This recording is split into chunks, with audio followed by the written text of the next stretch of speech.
নমস্কার বন্ধুরা, আজ আমি আপনাদের পড়ে শোনাব প্রফুল্ল রায় রচিত আগুন। চিঠিখানা এসেছে সকালের ডাকে, নীল খামের চিঠি। পাওয়া মাত্রই সেটা খুলতে পারেননি সুনীতি। তখন সে অবকাশ ছিল না। স্বামী পাবলিক প্রসিকিউটর, 10:30টায় তাকে কোর্টে হাজিরা দিতে হয়।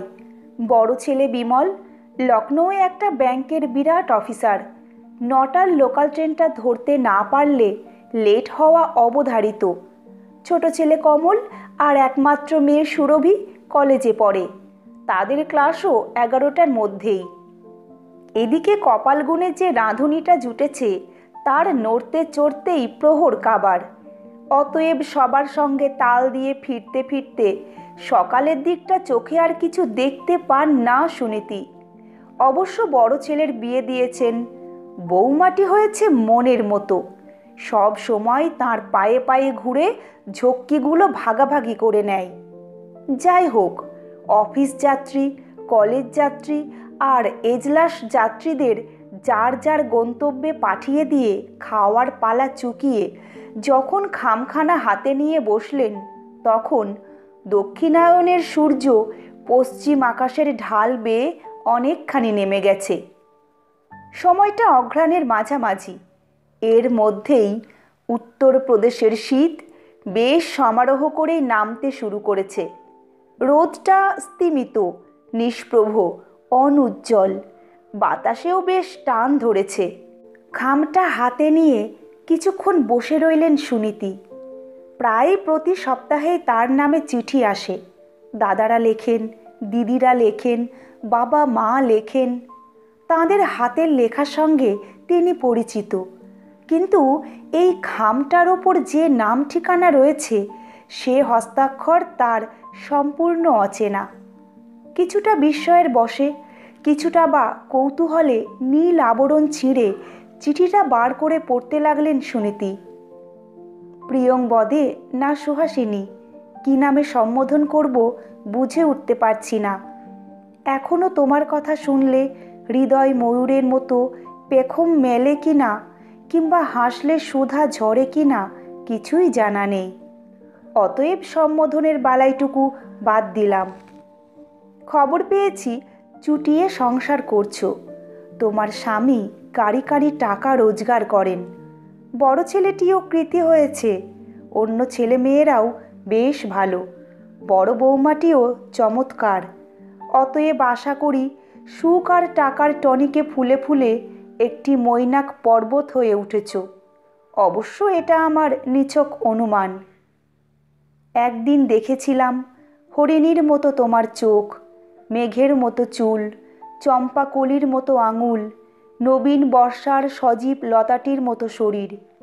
সেই যে তোমাদের কবি কি যেন ছাই বলেছেন, মধ্যে ক্ষীণা, নিম্নে বিশালা, নগ্রধ পরিমণ্ডলা, তাই ছিলে তুমি।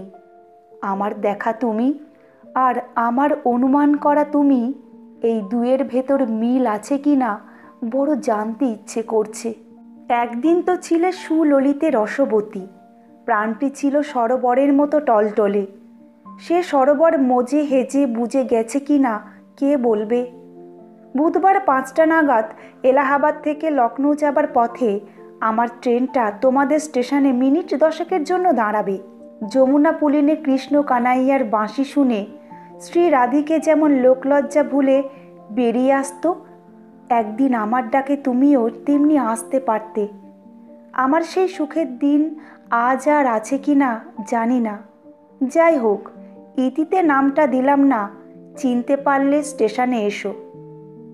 চিঠিখানা পড়ে ভ্রু কুঞ্চিত করলেন সুনীতি। যার পর নাই বিরক্ত হয়েছেন তিনি। তার চিঠি এলে সবাই খুলে পড়ে। ভাগ্যিস আগে ভাগে কেউ খোলেনি, খুললে কারো দিকে মুখ তুলে তাকানো যেত না। ইতির পর নাম নেই, তবু পলকেই চেনা গেল। এমন চিঠি একটি মানুষই নিক্ষেপ করতে পারেন, তিনি সোমনাথ। তার মতো মাত্রা জ্ঞানহীন বাচাল চূড়ামণি জগতে আর দ্বিতীয়টি আছে কিনা সন্দেহ।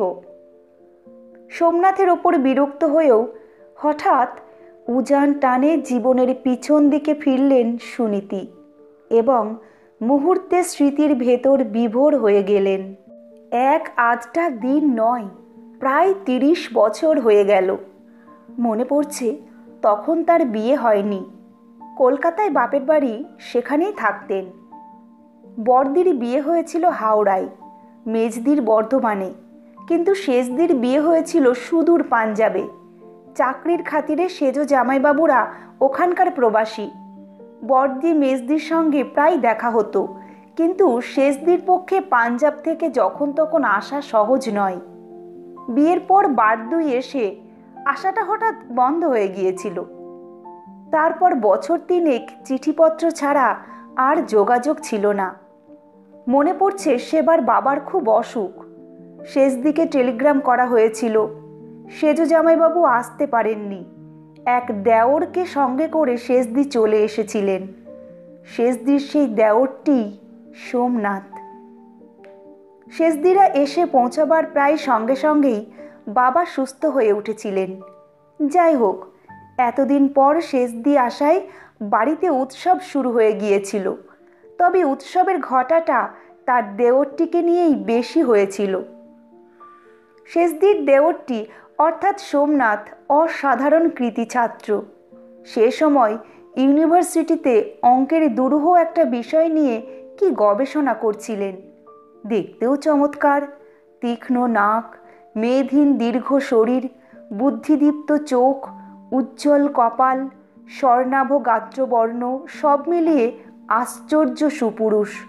এটুকুই তার পরিচয় নয়, ভালো বাঁশি বাজাতে পারতেন, আবৃত্তি করতে পারতেন সুন্দর।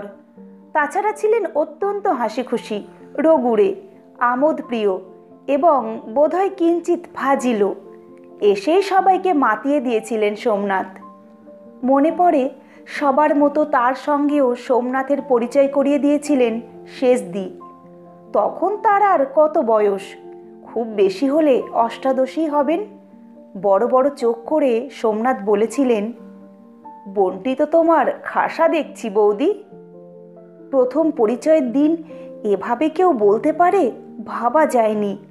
মুখ লাল হয়ে উঠেছিল সুনীতির, লজ্জায় জড়সড় হয়ে চোখ নামিয়ে নিয়েছিলেন। শেষদির ঠোঁট টিপে হেসেছিলেন, তোমার যেন খুব মনে ধরেছে। ধরেছে বলে ধরেছে, ওই যে কি বলে, মুনিগণ ধ্যান ভাঙি দেয় পদে তপস্যার ফল, সেই রকম দেখতে। সুনীতি আর বসে থাকতে পারেননি, ছুটে পালিয়ে গিয়েছিলেন। সেবার মাসখানেকের মতো থেকে গিয়েছিলেন শেষদি। অগত্যা সোমনাথকেও থাকতে হয়েছিল। চলে যেতে অবশ্য চেয়েছিলেন, বাবা মা একরকম জোর করেই ধরে রেখেছিলেন। দিন কয়েক সবাইকে নিয়ে মাতামাতির পর সোমনাথের সমস্ত মনোযোগ এসে পড়েছিল তার ওপর। সর্বক্ষণ তাকে প্রায় ঝালাপালা করে রাখতেন সোমনাথ।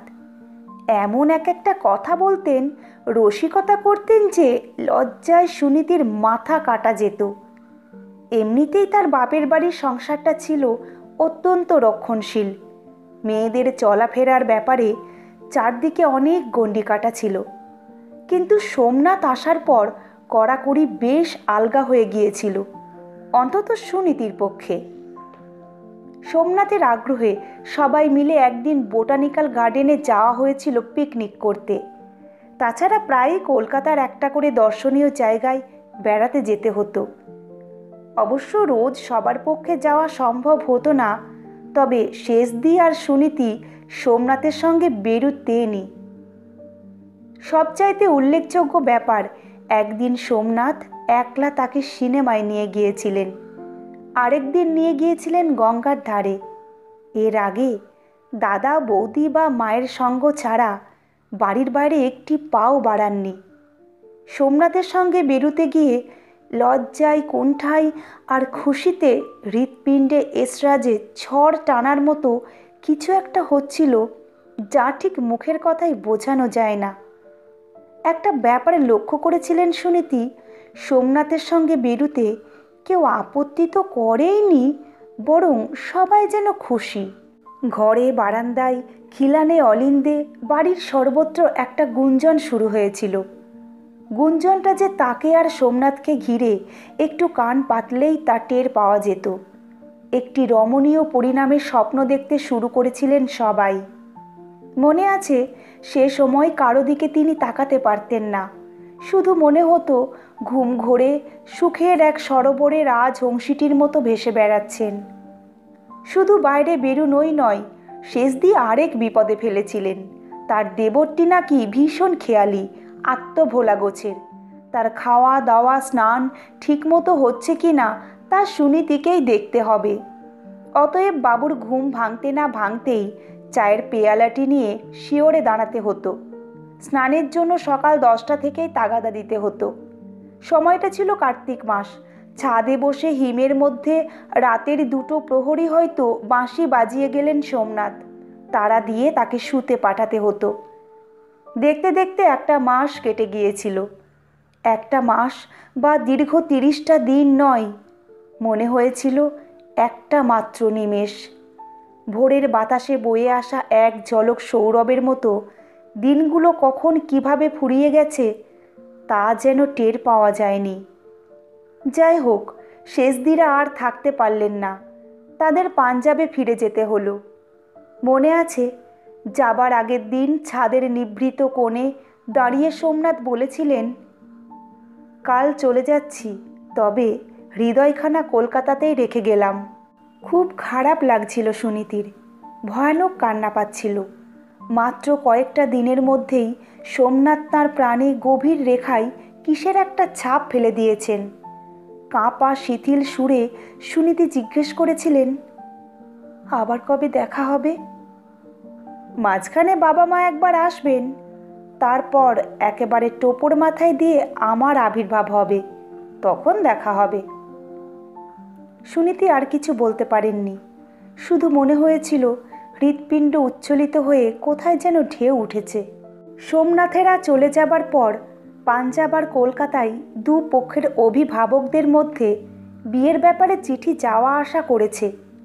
সুনীতি আশায় আশায় থেকেছেন, কিন্তু মাস 6 পর হঠাৎ খবর এসেছিল দুর্লভ একটা স্কলারশিপ পেয়ে সোমনাথ লন্ডন চলে গেছেন। গবেষণার জন্য সেখানে তাকে বছর কয়েক থাকতে হবে। শুনে সুনীতি নিভৃতে বসে নীরবে শুধু কেঁদেছেন। সোমনাথ কবে ফিরবেন তার স্থিরতা নেই। সুতরাং বাবা মা নিশ্চিন্ত হয়ে বসে থাকতে পারেননি। অন্য ছেলের সন্ধান করে তার বিয়ে দিয়েছেন। বিয়ের পর স্বামীর সঙ্গে উত্তরপ্রদেশের এই শহরে চলে এসেছেন সুনীতি। তারপর লম্বা 30টা বছর কেটে গেছে। এখন তিনি পরিপূর্ণ সংসারের মাঝখানে রাজেন্দ্রাণী হয়ে আছেন। সুখ সৌভাগ্য বাড়ি গাড়ি পরিতৃপ্তি কোনো কিছুর অভাব নেই। জীবন তার দুহাত ভরে অজস্র দিয়েছে। সবাই বলে তিনি গম্ভীর অসাধারণ ব্যক্তিত্বময়ী। সোমনাথের সঙ্গে জড়ানো সেই একটা মাস নিতান্তই ছেলে মানুষই, অতএব অনাবশ্যক। এই 30 বছরে একবারও সে কথা তিনি স্মরণ করেননি। সেদিনের স্মৃতিকে প্রশ্রয় দেবার মতো কোনো কারণও খুঁজে পাননি সুনীতি। কাছেই থানা, সেখানকার পেটা ঘড়িতে 3টে বাজল। স্মৃতিভারে বিভোর সুনীতি চমকে উঠে পড়লেন। আজই তো বুধবার। উঠে ঘরের দিকে যেতে যেতে স্থির করলেন স্টেশনে যাবেন। সোমনাথকে বুঝিয়ে দিয়ে আসবেন এ জাতীয় চিঠি তিনি পছন্দ করেন না।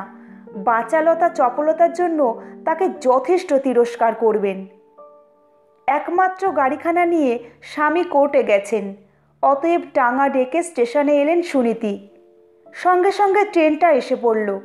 উন্মুখ হয়ে এদিক সেদিক তাকাতেই ডাকটা কানে এলো, সুনীতি, সুনীতি। চোখ ফেরাতেই সুনীতি দেখতে পেলেন প্রথম শ্রেণীর একটা কামরা থেকে মুখ বাড়িয়ে হাতছানি দিচ্ছেন সোমনাথ। 30 বছর আগের মতোই আছেন তিনি, তেমনি উজ্জ্বল সুদীপ্ত চেহারা। শুধু কিছু চুল সাদা হয়েছে। একরকম ছুটেই গাড়িতে উঠে সোমনাথের মুখোমুখি গিয়ে বসলেন সুনীতি। হাসি হাসি চোখে তাকালেন সোমনাথ। আমার চিঠি তাহলে পেয়েছিলে? সুনীতি গম্ভীর হতে চেষ্টা করলেন। না পেলে আর এলাম কি করে? তা বটে, বলে একটু চুপ করে থেকে সোমনাথ আবার শুরু করলেন। অনেক দিন পর দেখা হলো। তা তুমি কিন্তু সেদিনের মতোই সুন্দরী রসের আগরী হয়েই আছো। কথাটা মিথ্যে নয়। 3টি ছেলেমেয়ের জননী সুনীতি, বয়সও শতাব্দীর অর্ধেক, কিন্তু দেহে সামান্য একটু ভার পড়া আর কটি চুলের রং বদলে যাওয়া ছাড়া প্রায় অষ্টাদশীর মতোই আছেন। রাগ করতে গিয়েও চপল হলেন তিনি। তরল গলায় বললেন, ফাজলামি হচ্ছে। আমি না হয় রসের আগরী, কিন্তু তুমি তুমি যে নটবট্টি হয়ে আছো। খুব জব্দ করলে, যা হোক। এরপর এলোমেলো অনেক কথা হলো। তার মধ্য থেকে সুনীতি যেটুকু জানতে পারলেন তা এই রকম। সোমনাথ ইদানিং দিল্লিতে সরকারি কলেজের প্রিন্সিপাল, বিয়ে করেননি। ভৃত্যতন্ত্রের হাতে নিজের সমস্ত দায়িত্ব সঁপে দিয়ে নিশ্চিন্ত আছেন। সব কথা সুনীতি জানতেন না। তার বিয়ের পর থেকে শেষদির সঙ্গে নিয়মিত চিঠি লেখালেখি হচ্ছে। ইচ্ছা করলে অনায়াসেই এ খবর জানতে পারতেন, কিন্তু সঙ্গত কারণেই ইচ্ছা হয়নি। শেষদিও সোমনাথ সম্পর্কে একেবারে নীরব থেকেছেন। সুনীতি বললেন, তা চিরকুমার ব্রত নিলে যে হঠাৎ? তোমার জন্যে পদপল্লবে তো আর জায়গা দিলে না। সুনীতি বিব্রত বোধ করলেন। প্রসঙ্গ বদলের জন্য তাড়াতাড়ি বললেন, যা আত্মভোলা লোক তুমি, কোনো দিকে হুঁশ নেই। দুপুরবেলা খেয়েছিলে তো? ওই দেখো, একদম ভুলে গেছি। সোমনাথ হাসলেন।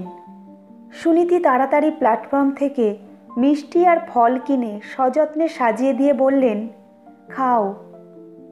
খেতে খেতে সোমনাথ সুনীতির সংসার সম্পর্কে প্রশ্ন করে কিছু খবর সংগ্রহ করলেন। তারপর হঠাৎ আড়াই যুগ আগে ফিরে গিয়ে বললেন, বৌদির সঙ্গে কলকাতায় তোমাদের বাড়ি গিয়ে কটা দিন কি চমৎকারই না কাটিয়ে এসেছিলাম। মনে পড়ে, বোটানিক্যাল গার্ডেনে পিকনিকে গিয়েছিলাম। সুনীতি চুপ, চোখ নামিয়ে আঙুলে শাড়ির আঁচল জড়াতে লাগলেন। সোমনাথ আবার বললেন, মনে পড়ে তোমাকে নিয়ে জীবন মরণ ছবিখানা দেখতে গিয়েছিলাম। সোমনাথ বলতে লাগলেন, গঙ্গার ধারে দুজনে বেড়াতে বেড়াতে চাঁদ উঠেছিল। তুমি আস্তে আস্তে একখানা গান গেয়েছিলে। সেসব কথা নিশ্চয়ই তোমার মনে নেই। খুব আছে, খুব আছে, কিন্তু মুখ ফুটে কি করে তা বলেন সুনীতি। হঠাৎ চোখ তুলে তিনি যেন আবিষ্কার করলেন, এই বিকেল 5টাতেই কার্তিকের সন্ধ্যা ঘনতর হয়ে আসছে। হিমেল বাতাস সাঁই সাঁই বয়ে যাচ্ছে। দেখলেন সামান্য একটা সুতির জামা পরে আছেন সোমনাথ। বললেন, তোমার গরম পোশাক কোথায়? সোমনাথ একটা সুটকেস দেখিয়ে দিলেন। সেটা খুলে কোট বার করে সুনীতি বললেন, পরে ফেলো। পরে পরব। না, ভুলে যাবে, তারপর ঠান্ডা লেগে এক কাণ্ড বাঁধাবে। সোমনাথ খেতে খেতেই কোট পরলেন। সুনীতি বোতাম আটকে দিলেন। কিছুক্ষণ পরে সোমনাথ আবার বললেন, কি, আমার কথাগুলোর জবাব তো দিলে না? সুনীতি কি বলতে যাচ্ছিলেন সেই সময় বাইরে ট্রেন ছাড়ার প্রথম ঘণ্টি পড়ল। 10টা মিনিট কখন কেটে গেছে কারও খেয়াল নেই। সোমনাথ চকিত হয়ে বললেন, নামো সুনীতি, ট্রেন ছেড়ে দেবে। সুনীতি বললেন, আরে বাপু, নামছি। একটু পরেই দ্বিতীয় ঘণ্টি পড়ল। কাণ্ডজ্ঞানহীন সোমনাথ এবার এক কাণ্ডই করে বসলেন। হাত ধরে সুনীতিকে প্ল্যাটফর্মে নামিয়ে দিলেন। আর সঙ্গে সঙ্গে বিপর্যয়টা ঘটে গেল। অভিমানিনী কিশোরীর মতো অবরুদ্ধ সুরে সুনীতি বললেন, চিরদিন আমাকে দূরেই সরিয়ে রাখতে চেয়েছ, সেদিন বিদেশে চলে গেলে, আর আজও। তার কথা শেষ হতে না হতেই গার্ডের হুইসেল শোনা গেল। ট্রেন ছেড়ে দিল। বিমূঢ় সোমনাথ জানালার বাইরে মুখ বাড়িয়ে বিভ্রান্তের মতো তাকিয়ে রইলেন। একসময় সোমনাথকে নিয়ে ট্রেনটা ডিস্ট্যান্স সিগন্যালের ওপারে অদৃশ্য হয়ে গেল। আর তখনই আত্মবিস্মৃতির ঘোরটা কেটে গেল সুনীতির। কি করতে এসেছিলেন সোমনাথের কাছে? আরে কি করে গেলেন? নিজের অগোচরে অভিসার করতেই কি বেরিয়েছিলেন সুনীতি? গ্লানিতে আত্মধিক্কারে নিজের কাছেই অত্যন্ত ছোট হয়ে গেলেন তিনি। কিন্তু সুনীতি কি জানতেন সব আগুন নেভে না? ভস্মেই সব আগুনের পরিণাম লেখা নেই। সংসার সুখ, স্বামী, সন্তান এবং 30টা বছর দিয়ে যে স্ফুলিঙ্গকে তিনি আড়াল করে রেখেছিলেন, কে জানতো একটুতেই প্রাণের অতল থেকে ঊর্ধ্বমুখ শিখার মতো তা বেরিয়ে আসবে। গল্পটি এখানেই শেষ হলো। গল্প পাঠ কেমন লাগলো কমেন্ট করে অবশ্যই জানাবেন। যদি ভালো লেগে থাকে তবে গল্পের শেষে ভিডিওটিতে একটি লাইক দেওয়ার অনুরোধ রইল এবং সেই সঙ্গে অনুরোধ রইল চ্যানেলটিকে সাবস্ক্রাইব করার। ফিরে আসছি খুব শীঘ্র নতুন আরেকটি গল্প নিয়ে। ভালো থাকবেন সবাই। নমস্কার।